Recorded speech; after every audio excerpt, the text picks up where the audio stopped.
네, 국내 코로나19 신규 환자가 어제 하루 500명대를 기록했습니다. 정부는 지난주 유행이 한풀 꺾였다고 밝혔지만 이번 주까지 감소세가 이어져야 반전된 것으로 판단할 수 있다는 입장입니다. 특히 5월 가족 모임이 늘고 있고 또 변이 바이러스가 확산하는 등 변수는 여전한 상황인데요. 취재기자 연결해 보겠습니다. 신현준 기자.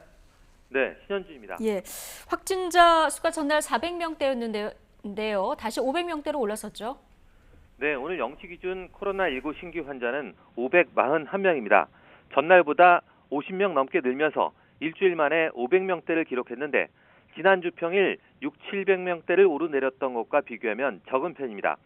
하지만 휴일 검사 건수가 줄어든 영향이 보통 화요일까지 반영되기 때문에 확산세가 꺾였다고 보기에는 이릅니다.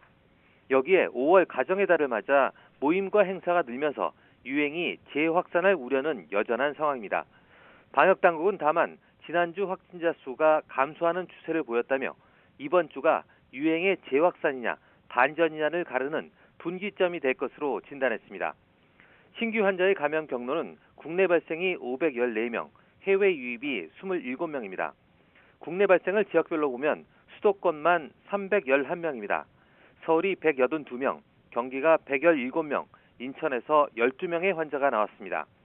수도권 밖의 지역에서는 경남이 35명으로 가장 많고 울산이 29명, 강원 22명, 충남과 경북이 각각 18명 등입니다. 사망자는 6명 더 늘었고 위중증 환자는 2명 줄어 162명입니다.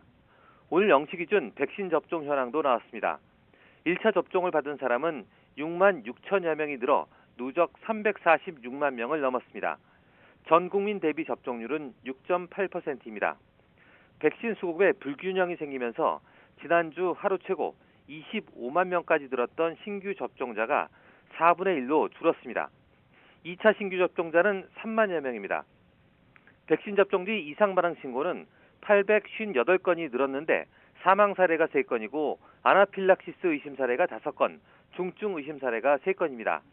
사망자는 모두 파이자 백신을 맞았는데 접종과 사망 간의 인과성은 아직 확인되지 않았습니다. 네, 오늘 오전 중대본 회의 내용도 보겠습니다. 전파력이 더 센 것으로 알려진 해외 변이 바이러스에 대한 우려가 나왔다고요? 네, 전해철 중앙재난안전대책본부 2차장이 중대본 모두 발언에서 밝힌 내용입니다. 전체 신규 확진자 가운데 해외 유입 변이 바이러스 감염 비율이 14.8%로 2주 연속 두 자릿수를 기록했다고 말했는데요. 변이 바이러스 확산 위험을 낮추기 위해 각 시도에 선별 검사 기법을 보급하고 집단 감염이 발생하는 경우 접촉자 검사 범위를 확대하는 등 감시와 관리 노력을 강화해 나가겠다고 강조했습니다. 또 주간 감염 재생산 지수가 0.99로 5주 만에 1 이하로 떨어졌지만 최근 일주일간 하루 평균 확진자 수는 여전히 600명대를 벗어나지 못하고 있다고 진단했습니다. 전 2차장은 또 어제 발표한 접종 계획에 따라 2차 접종을 차질 없이 진행하고 1차 접종의 속도를 높여가겠다고 밝혔습니다. 파이자 백신은 지난달 말까지 도입된 212만 회분에 더해 530만 회분을 주 단위로 순차 도입할 예정이라며 5월 셋째 주까지 2차 접종 예약자 131만 명에 대한 접종을 시행하고 6월 말까지는 75세 이상 어르신에 대한 1차 접종을 마무리할 것이라고 설명했습니다.